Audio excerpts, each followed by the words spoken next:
Hello, everyone, and welcome to Outside the Wall, a podcast where three people who are nerds but not film buffs talk about the movies we've seen recently. My name is Xdeath, and my cohorts are Rame and Wallenstein.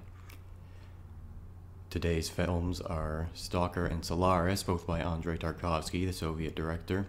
The way we came to these films is that Rame, who has a fondness for the Italian language, previously picked Nostalgia and enjoyed it, so suggested that we had a themed fortnight of two of Tarkovsky's films. The format for this podcast will be that each of us gives his own opinion of the film, and then we move into an informal discussion period. So we'll start with Rame. Hello, I'm Raymond. I'm the Honduran. And so Solaris is the third Tarkovsky film with him, and I would say it's arguably his best film so far that with him. And I really like it. Really like it. It's a very interesting sci-fi film that isn't focused really like on the technological aspects, but rather more on a future and a new life form and what this will entail for our humanity. It dealt with some themes about basically getting the chance to be able to express certain feelings that you have for a loved one, and I really like how it did this. It's actually besides being the longest, well, I think it is longest or about the longest, almost as the longest Tarkovsky film would seem.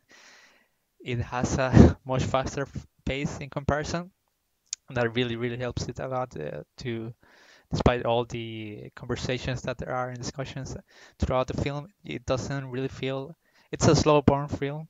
It does go quite a bit slow at times, but it doesn't really leave you out in certain moments. Besides, perhaps a sequence that's just a driving sequence for like 5 minutes. Um, Compared to the other Tarkovsky films, the previous one that we had seen, which was The Stalker, it is definitely much better.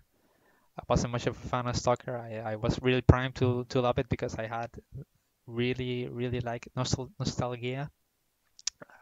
As it would excite say it, I have this fondness for Italian themes and nostalgia really hit me on several notes. But Stalker really lost me because it was way too slow at times. There were so many takes that could have been edited out or just cut down shorter. And I didn't feel like the discussions were as focused or as important as they could have been to the theme of the film. While in Solaris, despite it being just like four characters throughout most of the film, it was fairly focused and engaging. And yeah, I really recommend Solaris if you're looking for sci-fi that's more focused about the human nature and future interactions rather than technology itself. And Wally. Yes, all right. Wally here. I also enjoyed this movie more than Stalker. So the synopsis of this, basically, this whole film is that there is this space station up in space that a bunch of this is fictionalized country, I think, that sent these scientists and stuff up to observe some certain phenomena, and all but I think three of them had survived, and the main protagonist, if we can call him that, is a psychologist who, at the beginning of the film, we kind of have his backstory, given a backstory of the space station, and then he gets sent up to try and find out, like, kind of what happened and what is the state of the minds of each of the survivors of the space station. It very much, for me, had some neat parallels with 2001: A Space Odyssey, but at the same time also being different and diverging where it needed to be. As Raim said, this is definitely a slow burn film. This isn't something. This is more geared towards the soft sci-fi side and not so much towards the space fights and technology and everything else. This also, just like 2001 for me, very much. I guess I would call it as part of cosmic horror, that kind of horror that's not, there isn't some alien creature or something that goes bump in the night that's, wreaking terror over the main characters, but rather it's just that kind of the known unknowns and what that does psychologically to each of the characters, trying to discover this known unknown or even coming to grips with it. So all in all, yes, I did enjoy this film. This is probably my favorite Tarkovsky. Uh, and it should also note too, I guess, for our listeners, this is the second time we're recording this because we had some technical difficulties. So trying to come up with some of the topics we talked about in our first dry run. So yeah, there's definitely a couple of quotes that stuck out in my mind. One, I think it was the Snout, Dr. Snout, had said that life or human beings don't need other planets; they need a mirror. I think that very much encapsulates kind of what I dub the Russian cynicism in regards to philosophy. It's not all glory and heroic. It's very much grim and kind of downtrodden characters and how they view the world, and then just different other things like that I think made me much more interested in the film. So yeah, that's my thoughts. Alright, so I'm next. So for Stalker, and to a lesser extent Nostalgia, I would say that I'm not a fan of either of those films. I find Tarkovsky's directorial style a little bit draining, particularly his emphasis on excessively long takes. So for example, and as I said in the previous recording, Nostalgia has one scene that's literally 10 minutes long where nothing happens except that a man walks back and forth in an empty room carrying a candle. And Stalker has about 10 scenes that are like that, where there's, for 5 or more minutes at a time, there's nothing except basically blank background. And I found this really took me out of the film, kind of bored me to the point where when the characters would engage in their frequent, heavy philosophical discussions, I would not be engaged enough to follow them or really get anything out of them. And now Solaris, I would agree, is in comparison a much faster paced film for what that's worth, though still very much a slow burn. I found it to be a kind of character study focused on Chris Kelvin, who initially opposed the sort of supernatural effects of the Solaris space station, but gradually came to grips with them, or rather, fell into the delusions that they create. He extensively interacts with sort of his memory of his deceased wife, who was conjured back to life by the space station. It's kind of an interesting dynamic between the two of them, actually. It sort of reminded me of the movie Her, which is about a man dealing with a AI that's sort of specifically designed to please him, but ends up evolving to the point where it rejects him. And similar to that, Chris is initially opposed to revisiting his wife in this way, but eventually kind of falls victim to the sucker of that, and it's the vision of his wife who ends up having to break off that sort of unhealthy relationship. I was happy that this character of his wife's vision ended up having her own personality that developed throughout the film. So I had an overall positive impression of it, despite going in primed to dislike it after not having enjoyed either of the previous Tarkovsky films we watched. And I think it's worth watching if you have the patience for a movie that's slower burn and focused more on philosophical and psychological themes. So that's where I'll leave it, and we can move into our sort of informal discussion. Yeah, I should note too, the point about Stalker I didn't necessarily like, and I've mentioned this time and time again, is that Stalker basically needed an editor for a lot of those scenes. Whereas even though in Solaris there is one particular scene of one of the characters driving through the city on a highway for no other reason other than to just kill time for about, I think it was like 5 or 6 minutes. That was about the only thing to me that stood out in Solaris that was kind of dragging out longer than it needed to be. Yeah, so this long technique is very much a staple of Tarkovsky's style. I suspect if we watched some of his other films like Andrei and Mirror, we would see a lot of it in those as well. Well, I'm hesitant to do those, especially Andrei, because it's 4 hours long or something. And about an hour of that movie is just these long takes. Yeah, I can understand from a filmmaking and an audience viewing perspective that having these kind of longer takes allows the audience to kind of drink in some of the discussions that have happened. But and I mentioned this, I think, in our first try recording this, that there comes a point where it gets on too long, and then as an audience member, the mind starts wandering. Like mine with Stalker, like I started, okay, like that panning, I think the most egregious one is where the camera just is like slowly zooming over this pond of just all these relics and stuff. And then just that, like it's I understand the need for it, but at the same time, there is a way that it can be overdone. And I think Stalker definitely did that. Solaris less so, and I think it's the better for it. Yeah, so a good point that we came to in the last discussion was that we any of the choices that were made in Stalker to be inherently wrong and to be too exaggerated. Yeah, I think it also helps that it's Solaris in comparison with the other movies. It's the I think the team is also more focused.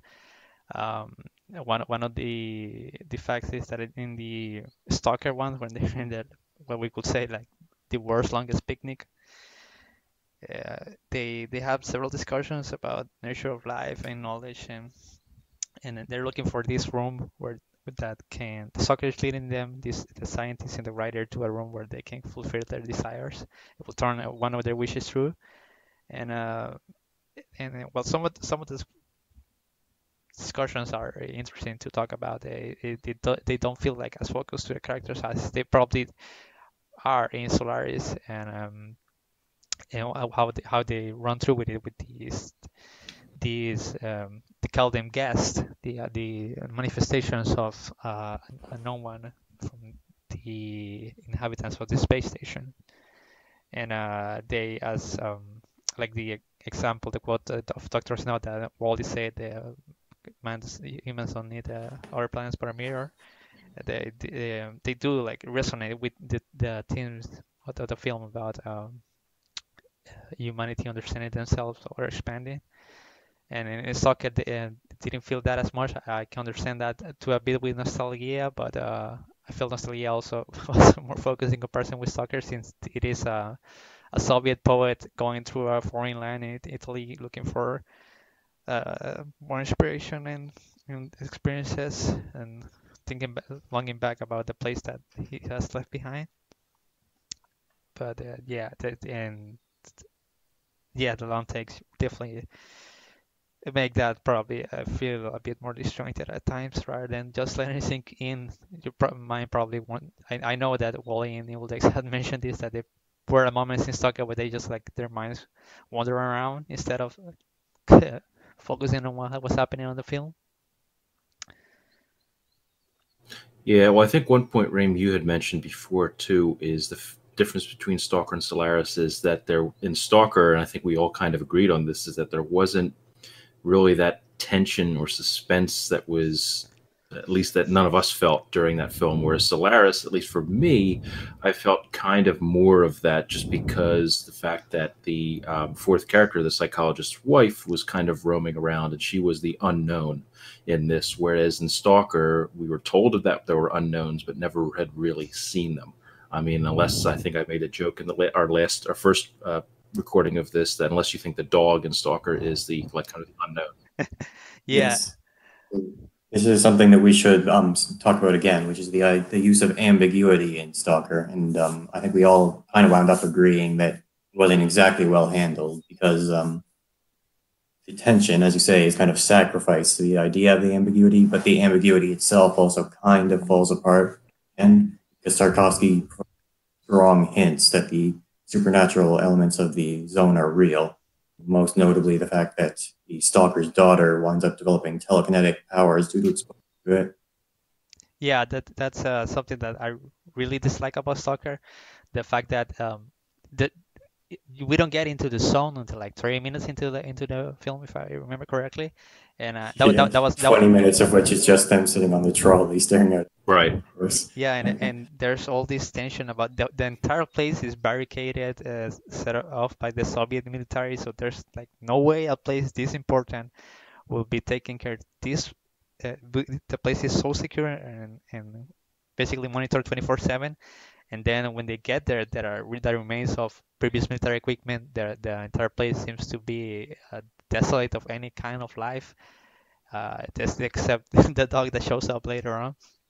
And it's in the soccer also says that the entire place is a set of traps that are constantly changing. It's never the same for two people or in two different moments, perhaps in a range of 10 minutes. And you think that we will see at least something happen. I don't know. Perhaps like they will have a loop where they will end up showing up at a place again. There will be some gravitational anomaly, something. And I didn't feel that, and all the evidence suggests that there are supernatural elements in it. As mentioned, the daughter, the stalker's daughter, that does develop telekinetic powers, the Soviet protection, and in Solaris, it's very similar in the fact that we don't get it until the station until like 30 minutes into the film, but there's this build that that's handled very well with the former astronaut hearing about how he had gone on an expedition and apparently hallucinated this giant baby being and in the Solaris planet, and they had labeled him crazy, and they didn't continue with the expedition. So Kelvin is Dr. Kelvin is sent to the station to evaluate the rest of the inhabitants, member of the station, as it appears that these anomalies are happening again. So we are basically primed to believe that there is something going on here. And as soon as the Kelvin arrives there, that the entire station does look desolate enough to be strange, and it's not telling him that they are the only members in it. But Kelvin clearly sees another woman going on, so we start seeing stuff happen, that the manifestations of these anomalies from the station right from almost from the start of Kelvin's arrival, and it's something that we practically never see while the members of the Stalker trio are in the zone.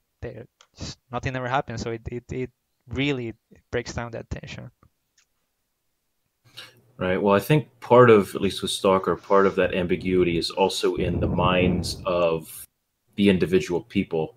One of the most noticeable things I think in Stalker is anytime they're outside of the zone, it's in black and white or kind of this off grayish film color. Whereas once they're in the zone, everything's in color, everything's imaginative, because I think we had this discussion. It was considering the Stalker basically and how he viewed it as kind of his paradise, whereas outside of the zone was very much grim, drear, like he wanted to, it was almost like a hell for him.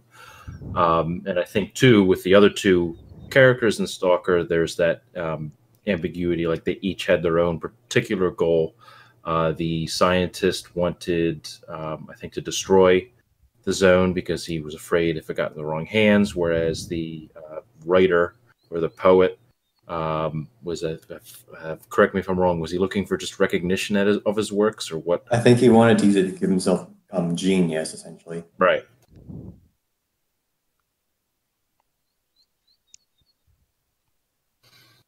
Yeah, and the interesting thing too is that how both in Solaris and in Stalker, there's kind of the same trio of characters that are getting involved. And they're almost identical. You especially with like Snout as kind of this more philosophical guy, whereas who's the other scientist's name? Yes, he's very much like the scientist in Stalker, very serious and very just like, you know, he doesn't want to like make him, or maybe I'm getting it mixed up. I think I have it the other way around. I think where the one character is very friendly with the main character, and then the other one's very aloof and just is there for the ride, basically. Yeah, Sartorius is he basically reprehends Kelvin in a moment because he hasn't been like helping them in their work. Sartorius is very much like a man dedicated to his craft, the science of understanding or destroying this entity of the Solaris space, while the Kelvin is actually coming to terms with the fact that he has this Harry, his return, this is his wife, and has the chance now to express all the feelings that he has missed, and he didn't get the chance to tell her since she died or even before that. and he represents him that he's just there like a sentimental soul, uh, enjoying the time with his wife, and the rest of them apparently didn't get like kind of good apparitions. I imagine Sartorius' guess was that like midget guy that comes out of nowhere at a certain moment, and I can imagine his frustration on seeing someone get his return deck wife from as a living guest. Yeah, so the writer in Stalker doesn't have that same excuse for being grumpy, we'd say. But yes, this is one of a couple common threads we can find in films. The other one being that this narrative structure of the journey and the return, as Wally put it, which is like there's like sort of I called it the zone sandwich. The first and last 30 minutes of the film are in the normal world as it is, as it were, and the middle section is in the supernatural place where all the philosophically and psychologically loaded. Now, with respect to parallels between the two intellectuals, we could take the point that our resident Russian brought up, which is that this sort of leads to a bit of a critique of intellectualism, or a certain kind of intellectualism that's horribly downer and miserable in Tarkovsky's work, particularly Stalker. In that story, the main character's like psychological downfall is probably more due to his exposure to these two downer intellectuals than it is to things that happen in the zone. He kind of loses his faith in just because of interacting with them. Yeah, I remember. I haven't read the books, but I remember hearing someone comment that I think it was Stalker, that it was basically a film version of Crime and Punishment, Dostoevsky's Crime and Punishment, and very much that same. And I agree. There's definitely, like I said in my opening, there's definitely this Russian cynicism towards philosophy. I mean, thematically, like Raskolnikov is kind of being used in the same way as the two intellectuals in Stalker. Well, I'd have to take your word for it because, like I said, I haven't read the book. I can see what you mean now that I say it, because punishment, if you don't mind me spoiling, is that this man named Raskolnikov, who's a snooty, poor student trying to make his way through university, kills and raw in order to pay his tuition with the justification will be worth it through the greatness of his own career. Dostoevsky kind of explores how that guy, how everything he's saying is wrong. He doesn't actually have the metal things that he arrogantly thinks he can. It ends with him getting shipped off to Siberia. You can definitely find that same sort of gross, arrogant intellectualism. I would say that Dostoevsky is the less cynical too. So he kind of falls back on, you could say, a religious theme to sort of make a kind of almost a happy ending after fashion. The idea Raskolnikov will go through the experience of penal servitude essentially in Siberia and kind of come out a better person at the end. Well, that's definitely, I think, Dostoevsky's answer in general for most of his works is very much a religious answer in that respect. Yes, him and Tolstoy kind of wound up in that place. Yeah, whereas in Stalker and in Solaris, at least the two, or even Nostalgia, I don't notice that. I don't notice Tarkovsky having a religious answer or very much an answer at all. It's kind of very ambiguous. Yeah, Stalker and Solaris both kind of end up with the destruction of their protagonist, whereas you could say that Dostoevsky destroys Raskolnikov in order to build him. And he kind of does the same thing with Ivan and the brothers Karamazov, but not his hero Alyosha, who's like the mother. Yeah, so I think the Russian cynicism, I'm not sure I see that 100%, but there's definitely a strong trend for Russian stories to be much more depressing than Western stories, that's for sure. Yes, and I think in our first recording of this, we were comparing it with kind of the more uplifting aspect of Kubrick's 2001, where that was very awe-inspiring, between just what was happening by the end of the film and just the soundtrack that was playing, Thus Spoke Zarathustra, just those, that's very much an awe and kind of trumpet blaring kind of awesomeness that Solaris definitely didn't have. Yeah. One comparison we made was between the sort of longer session sequences in 2001 that are designed to show like sci-fi concepts, which do give that sense of awe, in comparison to the like long takes in Stalker, which were just there to, I think you're right, to reflect on the previous conversations, which can often be very. And yeah, that was kind of the point of my comparison between Cats Don't Dance and Stalker, to highlight this like American optimism contrasted against Russian negative, especially with respect to explicit quote by Tarkovsky, which is that he tolerates happiness in the elderly, is intolerant of it. Not Yeah, actually, one point I'm interested to hear both of your guys' thoughts on is I didn't get to mention this in our first recording, but after having digested it more, to me there definitely seems to be a metaphor in Solaris for when the three characters basically go all meet in the library, or what they call the library, and then kind of have these long drawn out philosophical discussions. One, as in why can't they just meet anywhere else? Two, I think for me at least, the library kind of is a metaphor for their own kind of mind or sanity. Basically because of everything that's around there. Like I particularly noticed that there's a bust of Socrates in the library that's just kind of sitting there, which why you would bring that up to a space station, I don't know. And the fact that I think it was Snout that can just instantly like picked up a book randomly and it was immediately opened it up to the quote he was looking for, to me definitely kind of symbolized that was their quote unquote safe space from all this kind of madness that was going on in the space station, which I found interesting. I'm curious to see what you guys thought of that. okay, Rain, what do you say?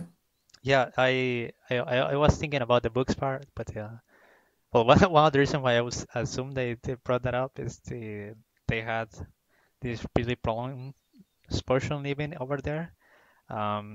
Perhaps by spoiling the end of Solaris, there's they have this decision about whether to destroy or communicate with the entity that the psychic entity of the planet of Solaris, and they're using Dr. Kelvin's brainwaves to communicate with it. And when they communicated with it at the ending, at the very ending shot, it seems like Kelvin has returned to his father, and there's this theme of well, I'm sorry, that's a bit of a tangent, but part of the ending is that when he returns, and it seems that he's back at the shack where his father was. And in this, as the camera pans out, we notice that this is actually a construction that the Solaris planet has made from the communication that they have with Kelvin's brainwaves. And I always saw that as a way of saying that they had planned to eventually hope to find something to continue their lives there. And Sartorius himself is very much committed to. Well, I think he makes a comment once that man is fated to knowledge, and to find out the truth and knowledge. And I think Snot makes the counterpoint that a man only seeks knowledge, and the questions about the answers to many of the hardest questions in life when he isn't happy. People that are happy, they don't really focus on it. And I'd imagine that it's also a way of them to see that they have lost that kind of sanity or bliss while they have been there, and are pretty much looking forward to looking deep into any of the answers in those places. Okay, so I didn't notice it with respect to the library scene, but I definitely agree that the Solaris space station is a reflection of the minds of the people who inhabit it.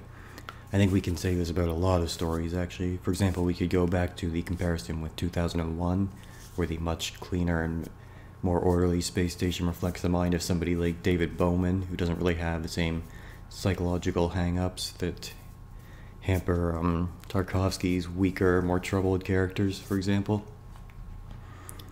Yeah, there's definitely that comparison if we're doing comparing it to Kubrick's 2001, is whereas your space station is clean, pristine, and not a speck of dust. Whereas as soon as Kelvin gets on the space station in Solaris, you see just like things are falling apart. There's trash everywhere. I think part of that also ties into sort of that Russian cynicism that that just because it's the future doesn't mean it's all nice and perfect. Yeah, maybe we can interpret it as a critique of the Soviet space program as well. That too, yeah. Yeah. No, I think